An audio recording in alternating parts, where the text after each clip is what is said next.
حضرت مالک بن حویرث رضی اللہ عنہ بیان کرتے ہیں کہ ہم نبی کریم صلی اللہ علیہ وسلم کی خدمت اقدس میں حاضر ہوئے۔ ہم سب ہم عمر اور نوجوان ہی تھے۔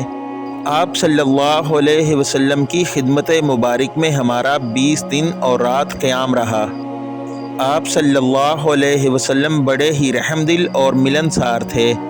جب آپ صلی اللہ علیہ وسلم نے دیکھا کہ ہمیں اپنے وطن واپس جانے کا شوق ہے تو آپ صلی اللہ علیہ وسلم نے پوچھا کہ تم لوگ اپنے گھر کسے چھوڑ کر آئے ہو؟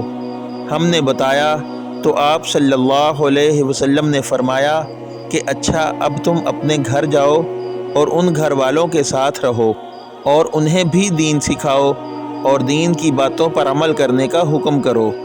اور حضرت صلی اللہ علیہ وسلم نے فرمایا کہ اسی طرح نماز پڑھنا جیسے تم نے مجھے نماز پڑھتے ہوئے دیکھا ہے، اور جب نماز کا وقت آ جائے تو تم میں سے کوئی ایک اذان دے اور جو تم میں سب سے بڑا ہو وہ نماز پڑھائے۔